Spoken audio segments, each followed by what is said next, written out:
Hi, my name is Judy Bolger and I'm a PhD student in the Department of History at Trinity College Dublin.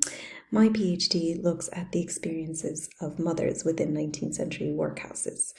Now, normally the women are the main focus of my research, but today I'd like to discuss some of my connections to the history of childhood. Primarily, like I said, I researched the history of mothers, but like the history of children, these women are often hard to find in the records. So today I'd like to focus on that aspect of history writing for the marginalized, how we can piece together their stories through the small references that we come across of their lives. So I'd like to tell you about a little girl called Mary Jane that I've come across in my research. While my focus is on mothers and the workhouse, children were admitted into the workhouse with their mothers. The workhouse was a site of relief, if you're not familiar with it, for those who were unable to support themselves through either a lack of work or, in women's cases and children's cases, without the support of a husband or father.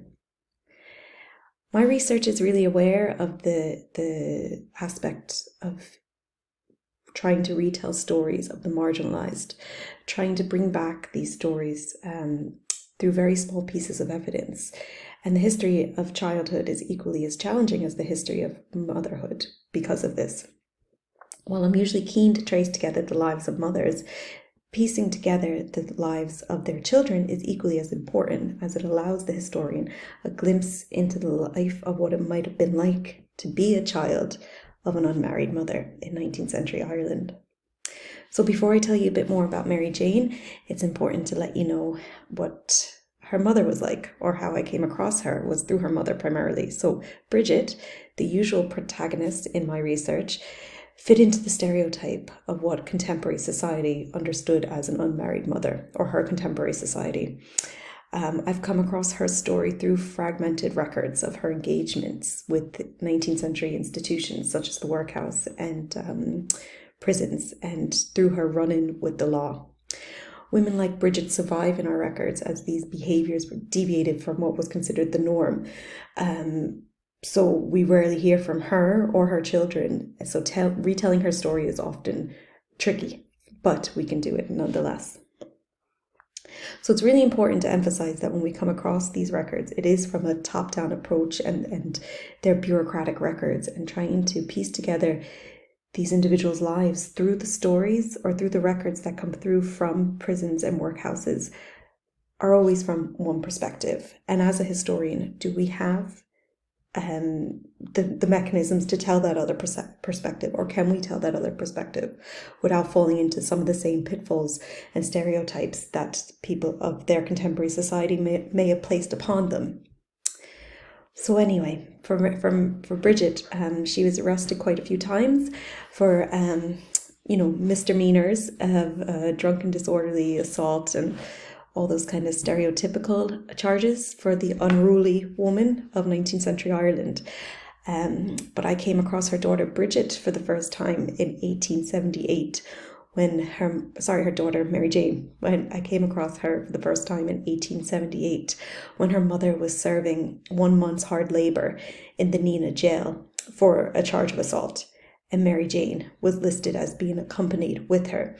Now, I don't have any information about Mary Jane's birth or her date of birth, even for that matter. I can't find her. Once I found her name a few times on a few other records, I tried to find her birth certificate or even a death certificate or anything like that, and I can't seem to find it. Now, registering of births was only made compulsory in 1864. So, this was only about a decade later, so it's quite possible that Bridget's never recorded her daughter's death. So when I came across her in 1878, her age isn't mentioned, but the next time I came across her was when she was admitted into the workhouse with her mother in 1886, and she's mentioned as being 7 years old. Bridget spent 4 weeks in the Thurles workhouse in 1886 with 7-year-old Mary Jane, and she gave birth to Mary Jane's little sister Anne. Unfortunately, Anne did not survive, and she died within 3 weeks after being born in the workhouse. And both Bridget and Mary Jane then leave again. In the meantime, a year goes by, and Bridget was arrested for not paying her rent. Mary Jane's not mentioned on that arrest, but we can presume that she was with her. She didn't, I don't know if she spent any time in jail, but she was charged with not paying her rent. And then a few months later, she was back in the workhouse in February 1887, when Mary Jane was 8 years old. And with her this time was a 7-day-old baby brother called Edmund. Now, Edmund, unfortunately, did not survive either. And like his little sister, Anne, who was born the previous year, passed away in the workhouse when he was 3 weeks old. This is the last reference I have to Mary Jane, as her and her mother Bridget leave the workhouse in 1887, and I don't have any more tangible connections to what happened to Mary Jane or her mother for that instance. So from 1878 to 1887, give or take 9 or 10 years, I came across Mary Jane's name quite a few times, and it just made me realize that these stories, though fragmented, are really, really important in how we piece together the history of childhood. For her mother, Bridget, she spent time in and out of the workhouse and had run-ins in the law because she wasn't able to look after herself or look after her child in a patriarchal system that meant being unmarried put you on the peripheral of society.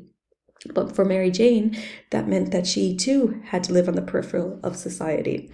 And telling her story, though only through mentioning here and there, gives us a glimpse into how tangible life was for a child of an unmarried mother who did not have the security of a home, who did not have the security of a source of income, and who had to suffer through experiences of loss with her mother in a system that meant she paid the price for the choices and experiences her mother did. So unfortunately for Mary Jane, her story is not that positive, but it's important nonetheless to remind us that women and children were both victims of a society that judged her mother on her behaviors rather than her right to have a child.